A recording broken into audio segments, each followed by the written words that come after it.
Des moins jeunes aux plus jeunes, nous avons tous notre part à jouer. Climat, biodiversité, désertification.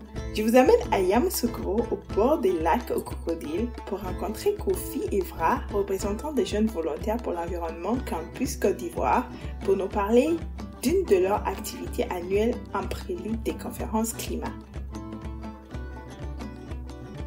Cet épisode vous est apporté par la collaboration JVE Côte d'Ivoire et l'Agroécologie Fund. Bonjour à tous, je suis Franck Evra Kofi, je suis le coordinateur de la section universitaire de JVE Campus Côte d'Ivoire. Bienvenue. Ici nous sommes à Yamoussoukro, nous sommes à l'Institut national polytechnique Félix Houphouët-Boigny de Côte d'Ivoire. Au niveau de JVE Campus, nous faisons une activité qui est appelée COP in My City, la COP dans ma cité. C'est un rassemblement de jeunes, très souvent de jeunes étudiants, où nous organisons sur 2 jours une simulation de COP. Et cette simulation de COP, là, on va dire qu'elle se fait sur plusieurs phases. Et la première phase, par exemple, c'est de parler un peu du thème central de la COP de l'année, mais aussi de voir un peu les aspects, les questions qui pourraient être abordées. Et ces questions-là sont propres à nos réalités ici. Et en termes de réalité, très souvent, c'est la question de l'eau, question de l'énergie, question de l'agriculture. Après avoir présenté un peu le décor au niveau des grandes décisions, bien des enjeux et autres, on va un peu plus dans le vif du sujet, qui est la simulation en elle-même, en utilisant un logiciel de nom de C-Road, qui est maintenant N-Road, qui simule un peu la vie des parties prenantes, ou bien qui présente un peu le décor des décisions qui sont prises au niveau de la COP. On forme des focus groups. On essaie d'avoir les pays qui sont représentés, les pays comme les États-Unis, la Chine, l'Union européenne. Ce sont des groupes qu'on retrouve aux conférences. Ok, oui. D'accord. Donc, les émergents, les riches. Les pays du Sud, c'est un peu cette catégorie-là. Bon, il faut dire que le modèle est déjà par défaut. Donc, c'est à nous de situer un peu. Et en fonction des groupes qui sont dans le modèle, on essaie de s'organiser en focus group. Si la thématique, c'est l'eau, alors chacun des groupes va prendre une position par rapport à sa contribution par rapport à l'eau. Effectivement, c'est comme ça que ça se passe. Donc, soit ici, pays émergent ou pas émergent, ou peu importe. Tout le monde va parler. Mais là, c'est plus les décisions on va dire, le bilan carbone, déforestation. Donc, comment on va essayer de combler ce besoin? Quel est... Et réduire les émissions? Ça a un lien? Oui, ça a un lien parce que ici, le modèle est calé sur la température de 2,7. C'est trop ça, non? 2,7 c'est trop, oui, c'est par défaut. D'accord. Donc ici, chaque pays, bien chaque groupe va donner sa contribution selon les questions qui sont abordées. Et à ce niveau-là, par exemple, le taux de reboisement, un pays, bien un groupe X peut dire que moi, je vais faire un taux de reboisement de peut-être 30%, 20%, 10%. Donc on va prendre question par question et on va apporter nos pourcentages. Une fois que les questions là sont abordées, on aura une courbe qui va montrer un peu l'évolution de chaque pays, mais la position de chaque pays face aux thématiques. Si effectivement on fait notre contribution. Si on fait notre contribution, effectivement. D'accord. Pour voir comment ça va se passer. D'accord. Et quand c'est fait, en plus de ce paramètre, on aura le taux d'émission de CO2, on aura la température, comment évoluera la température. Parce que c'est un système, voilà. Les uns agissent sur les autres. Voilà, ils sont imbriqués. Du coup, quand on prend ces différents aspects-là, on aura comme ça des variables, mais des aspects très importants, comme le CO2, comme je l'avais dit, la température et d'autres aspects. Et on va essayer de voir si cette teneur-là correspond à nos attentes. Et là, on sait que, par exemple, la température, selon les projections de l'IPCC, le GIEC, les températures doivent être en deçà de 2 points. Donc, on doit tourner autour de 1,5. Donc, on essaie de mener nos actions, les activités et autres. Et chaque groupe donne ses décisions. Et lorsqu'on voit que, par exemple, on est toujours loin de cette température-là, on refait encore les négociations.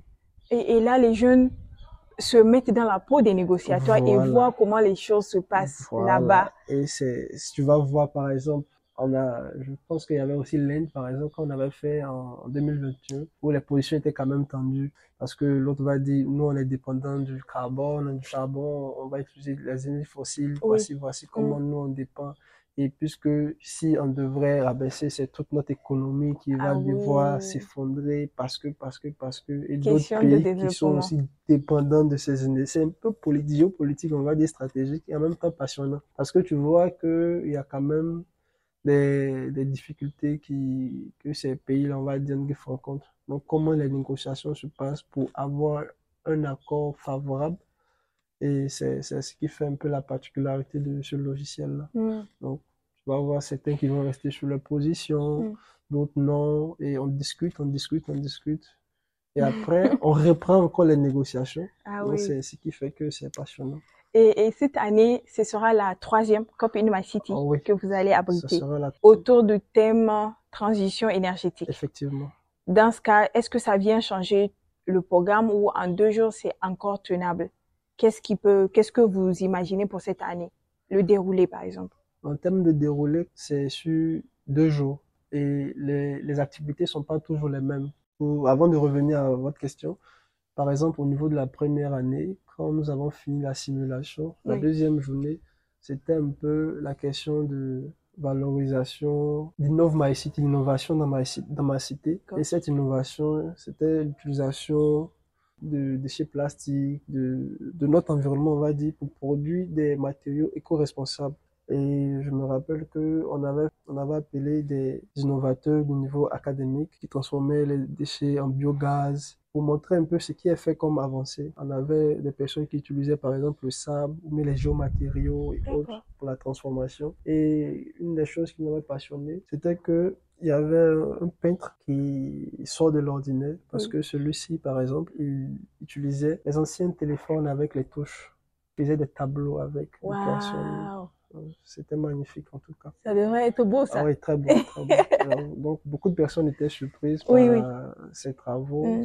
C'était sa contribution à lui pour essayer d'utiliser au maximum les déchets, leur donner une nouvelle vie, le recyclage et autres. J'espère que pour cette année, pour la transition énergétique, on aura beaucoup d'autres innovations aussi qui vont Voilà, donc égayer un peu nous sommes l'apprentissage. toujours en train de travailler dessus, comme je Oui. le dis, avec de nouvelles approches pour encore, on va dire, tirer en griffe la sonnette d'alarme pour Mm. montrer l'importance des actions, des activités qui sont menées contre, on va dire, l'utilisation des énergies fossiles. Comment utiliser nos moyens pour utiliser ou bien pour valoriser cette énergie-là. Mm.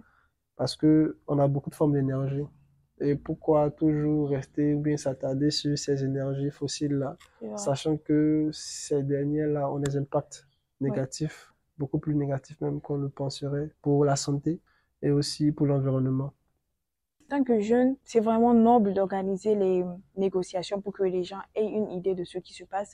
Mais si j'ai pas accès à une COP in my city, comment vous pourriez m'encourager ou me motiver à vraiment contribuer ou à sortir de mon silence ou à m'exprimer pour ne serait-ce qu'impacter les décisions qui pourront être prises demain? Au niveau de Copy My City, on avait aussi pensé un peu à cet aspect-là, déjà la deuxième édition, parce que tantôt on avait dit on travaille déjà sur la question de la crise climatique et déjà au forum de l'eau, Oui. on en avait déjà discuté avec les autres membres des autres JVE. Et là, à Copy My City, la deuxième édition, on avait fait à 2 volets, c'est-à-dire un volet où il y avait les participants en présentiel, mais aussi un volet en ligne pour essayer de nous suivre et voir un peu ce qui se faisait. Les jeunes mènent des actions, mais très souvent ces actions-là sont isolées. Que c'est l'une des raisons pour lesquelles la voix n'est pas très entendue. Ce que nous avons d'ailleurs compris. Et très souvent, quand nous menons des activités, même au panel, on appelle encore des jeunes. Par exemple, à la deuxième édition aussi, on avait appelé des jeunes pour discuter un peu, pour avoir leur avis sur ce qui se fait au niveau de la COP, ce qui se prévoit, quelles sont leurs perspectives, quelle est la position de la jeunesse, quelle aussi la question des générations futures. Donc, on essaie d'aborder aussi ces aspects-là. Et en termes d'avis, il faut dire que beaucoup de personnes sont quand même satisfaites pour l'effort qui est mené. Parce que là, on sort un peu du système académique. C'est vrai, ça a plus l'air d'un jeu. Parce que aussi, il faut pas rester toujours dans focus. Donc, on essaie de sortir un peu de cet environnement-là. On discute, ils donnent leur avis, au sorti de toujours notre copine My City, une déclaration est faite. Et cette déclaration-là consiste à avoir la position de la jeunesse, thème central. Il y a des sous-thèmes, mais on essaie de discuter un peu.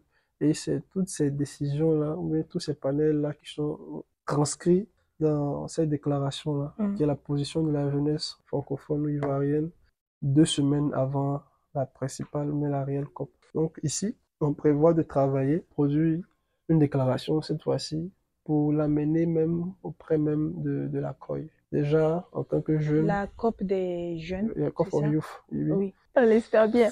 Bonne chance, monsieur Kofi. Merci beaucoup.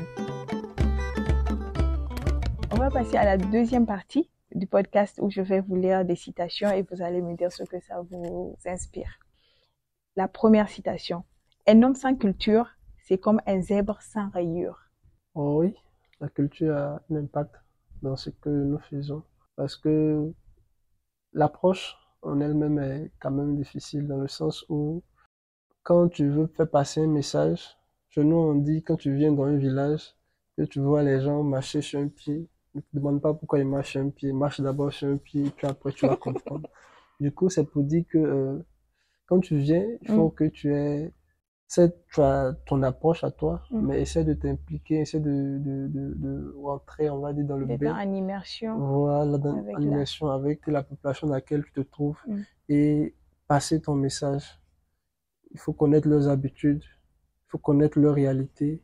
Et puis, quand tu passes ton message, c'est pas un message de sachant, mais un message de contribution pour dire, ah, nous sommes à tel point.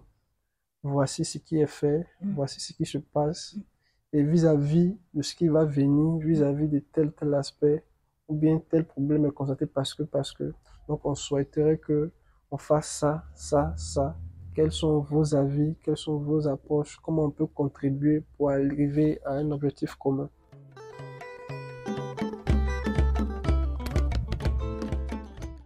La deuxième citation, elle est de Cousteau. L'eau et l'air, les deux fluides essentiels dont dépend toute vie, sont devenus des poubelles mondiales. Je marque un peu de silence parce que c'est très vrai ce qui est dit. L'eau, l'air, le sol, maintenant, sont ces 3 compartiments qui sont intimement liés. Et l'impact que nous allons mener sur l'un aura des impacts sur l'autre. Et on constate que l'eau, qui est d'abord source de vie, se fait de plus en plus rare. Certes, il peut y avoir des phénomènes naturels, mais très souvent, c'est causé par l'homme, par l'ignorance, par la mauvaise volonté, on va dire, et ces actions que l'homme mène déjà en termes de pollution, les émissions de gaz à effet de serre et autres, ça pollue notre environnement. Et en utilisant ces 2 aspects-là, ça montre qu'il y a beaucoup d'efforts à mener. D'efforts en termes d'activité, d'efforts en termes de sensibilisation, d'efforts en termes de réalisation, parce qu'il faut peut-être dire, oui, ça c'est pas bon, ça c'est comme ça. Mais qu'est-ce qui doit être fait? Comment on le fait? Et pourquoi on le fait? Donc la question d'enjeu, la question d'objectif, la question de but sont des éléments qui doivent être importants. Nous allons devenir des décideurs demain, mais derrière, on aura aussi des enfants, des petits-enfants, qui n'auront rien fait, mais seront victimes de nos décisions, de nos actions.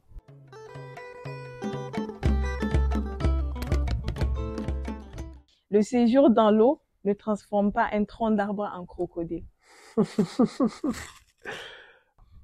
Quelle que soit la durée du bois, il ne viendra jamais un crocodile. Jamais. En tout cas, quelle que soit la durée du bois, effectivement, il ne viendra jamais un crocodile. C'est une expression qui est utilisée ici, très souvent, pas forcément à cause des crocodiles de Yamoussoukro, mais c'est quand même pour dire que chaque état ou bien chaque être, que ce soit vivant ou inanimé, a son rôle ou bien sa part d'utilité. Le bois reste le bois, le crocodile reste un animal, mais derrière, par illusion, on va dire, en regardant de loin, par exemple, ce tronc-là et la position aussi du crocodile, on peut penser que le bois et le crocodile, puisqu'il y a cet aspect de, on va dire, subsurface. On voit le tronc qui a une partie immergée. Donc, on a cette impression-là que le bois est le crocodile ou le crocodile est le bois. Mais en regardant de plus près, on voit que c'est deux êtres animés et inanimés différents. Merci, c'est moi qui vous remercie. Voilà, c'est tout pour cet épisode. Une jeunesse qui donne espoir. J'aime cette impression grandissante d'une relève assurée. Merci pour votre travail, chers jeunes, de partout, et vous êtes une grande inspiration. Si vous avez bien aimé nos échanges, je vous suggère d'envoyer cet épisode à une ou un jeune engagé près de chez vous. Merci, au revoir.